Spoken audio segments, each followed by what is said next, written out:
Hola, hoy vamos a trabajar el peronismo y la gestión de cultura en Argentina y en Santiago del Estero, entre los años 1946 y 1955, lo que corresponde un poco a los primeros gobiernos de Juan Domingo Perón en Argentina.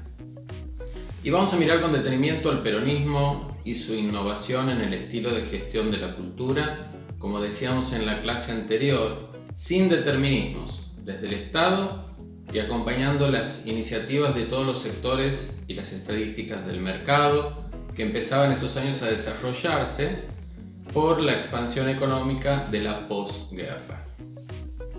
Antes que nada quería aclararles que algunos compañeros que también son docentes tienen que realizar trabajos domiciliarios y entregar algunos textos como se indica en los instructivos.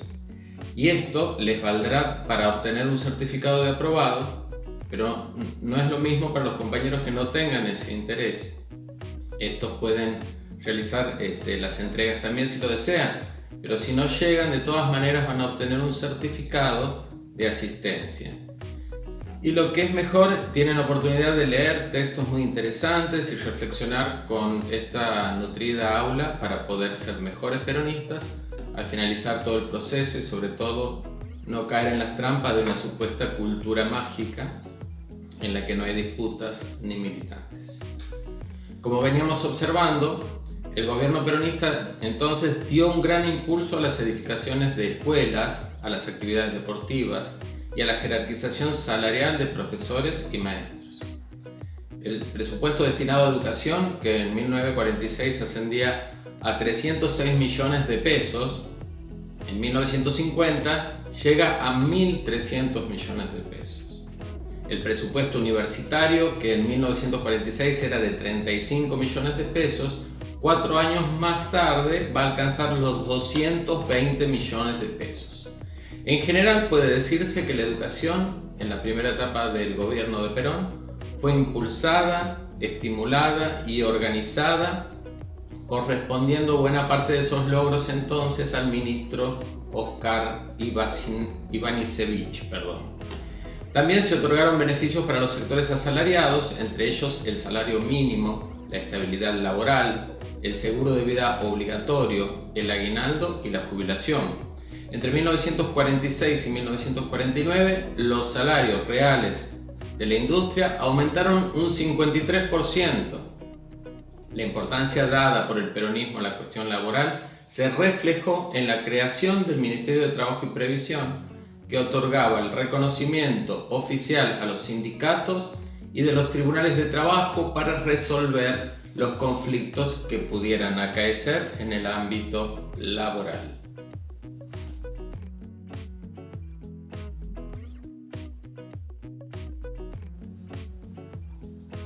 La identidad nacional y el acceso a la cultura. Esta etapa, hasta el derrocamiento de Perón en 1955, constituye un periodo insoslayable en el proceso de formación de la identidad del pueblo argentino. Tanto las elaboraciones que procedieron del oficialismo como aquellas producidas por los intelectuales y artistas independientes incidieron en los gustos, las creencias, la sensibilidad y la imaginación de los grandes públicos.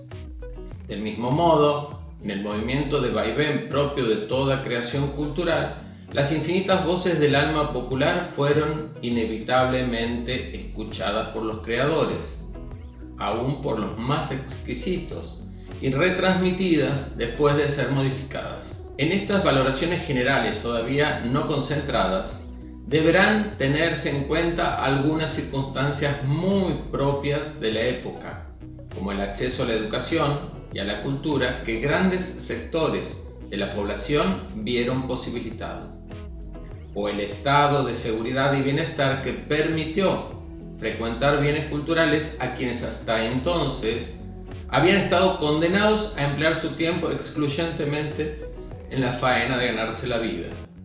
En el plano de la cultura, dos caracteres generales definen el gobierno peronista, iniciado en 1946. El primero de ellos es que no se basa en una doctrina del Estado tendiente a adecuar al hombre a sus intereses, sino en una doctrina del hombre a la que se adecúa al Estado para servir al hombre.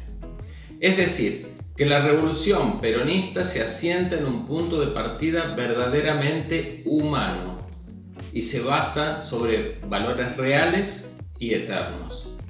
El segundo carácter distintivo es aquel que se trabaja sobre un conocimiento integral del hombre, su naturaleza corporal y su naturaleza espiritual.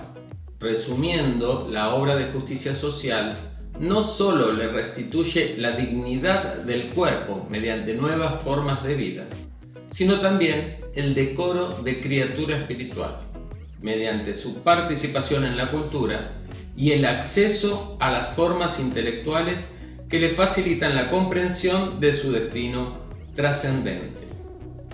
Así se crean escuelas en una proporción del 51% mayor a la que había antes, universidades obreras, Escuela Nacional de Danzas Folclóricas, bases de tecnología nuclear y ciudades universitarias y estudiantiles modelo, escuelas rurales y de frontera. Se otorga el derecho a educarse a todos. En síntesis, la cultura es una realidad dinámica según la cual la masa, convertida en pueblo, se asume a sí misma y rescata su identidad.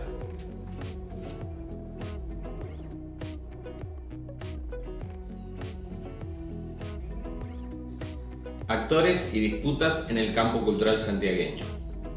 Las luchas por el campo cultural estuvieron dadas en Santiago del Estero entre sectores de la Brasa, sectores liberales de la Brasa y las dependencias empoderadas del Estado provincial. La Dirección de Cultura acompañó el modelo de Estado nacional decidido a intervenir en el espacio cultural para garantizar la inclusión de los sectores mayoritarios como emisores y también como consumidores de la cultura. Citando a Daniel Guzmán, podemos decir que lo nuevo que trajo el peronismo fue la intervención del Estado en la esfera intelectual. Esto ocasionó una toma de posición en los intelectuales antiperonistas que fue desde la inclusión en el nuevo fenómeno político a la combatividad en contra del mismo para defender la supuesta verdadera democracia. En nuestra provincia, esta política estatal fue muy marcada en 1950 bajo el gobierno de Carlos Arturo Juárez, con la creación de un registro de entidades culturales, con el propósito de coordinar las actividades culturales en todo el territorio de la provincia, bajo la coordinación del profesor José Kobylanski. Este dictó una resolución invitando a todas las entidades culturales y deportivas a inscribirse. Este fue probablemente el primer paso de la Subsecretaría de Cultura de Gobierno Provincial, creada en ese año, para avanzar sobre el área cultural, amenazando seriamente la autonomía de las instituciones culturales. Este proceso se comprende porque a nivel nacional actuaba la nueva Dirección Nacional de Cultura con premios de la Comisión Nacional de Cultura, la reglamentación para el funcionamiento de las academias nacionales de cultura.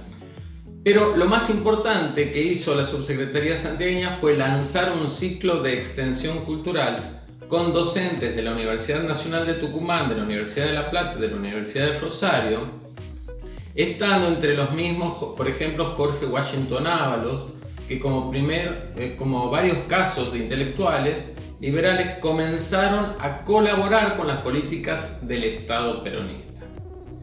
Esta penetración de las líneas de acción cultural del Estado peronista la podemos ver también en el apoyo que la Junta de Estudios Históricos ofrece a las conferencias de profesores de la Universidad Nacional de Tucumán brindadas en Santiago. La Brasa, dirigida por Bernardo Canal Feijó en varias reuniones, debatió qué hacer ante esta realidad que se les planteaba. Una de sus conclusiones fue continuar actuando como hasta el momento dentro de la más amplia libertad de conceptos a fin de que la Brasa sea, como ha sido siempre, decían ellos, un refugio de paz para el espíritu, donde el arte una a todos y no separe a nadie. Esta situación llevó al grupo a reorganizarse y definir su postura de no aceptar el avance estatal en el plano de las actividades culturales. El temor no era imaginario. La escritora Julia Plirutsky fue traída por la Subsecretaría de Cultura para dar una serie de conferencias en la Biblioteca Sarmiento.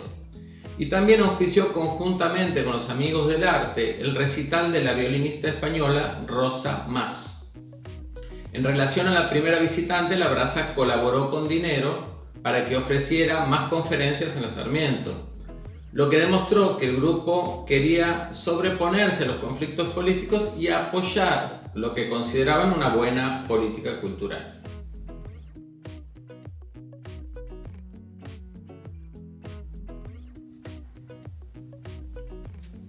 El teatro vocacional y las provincias. Al margen de las oportunidades ofrecidas por la gran ciudad a los teatros independiente y profesional, se desarrolla un sector integrado mayoritariamente por los elencos provinciales, con reducidas posibilidades de acceso a la formación y los recursos necesarios para igualar el nivel de los porteños. Este sector se ve favorecido indirectamente por la creación en 1936 de la Comedia Nacional Argentina y posteriormente, ya durante los gobiernos peronistas, del Seminario de Arte Dramático, una completa escuela de actores y directores dependiente del Instituto Nacional de Estudios Teatrales. Estas instituciones del Estado estimularon a través de becas y concursos la actividad teatral de las provincias, generando a nivel nacional un despegue inédito en el arte escénico. El enfrentamiento ideológico del teatro independiente con el gobierno de Perón llevará al menosprecio por parte de los exponentes del primero del importante estímulo que recibió el teatro del interior de los gobiernos peronistas. Es de comprender el enojo de los independientes, quienes, fruto de su ácida crítica opositora, debieron soportar la marginación de todo apoyo oficial en ese momento. Fruto de ese encono, el mismo Roberto Cosa, que era un dramaturgo e investigador del teatro, situará al teatro vocacional de las provincias dentro del teatro profesional y como oficialista, y limitaba su análisis a la Comedia Nacional Argentina, con la afirmación de que existía con fines electorales. No es extraño que esta afirmación sea enunciada por alguien que se declaró públicamente antiperonista, pero es importante señalar estas cuestiones teniendo en cuenta que Cosa titula su trabajo como Historia del Teatro Argentino Contemporáneo. Y es de esperar que el análisis de un fenómeno argentino trascienda los límites de la ciudad de Buenos Aires, cosa que no sucedía.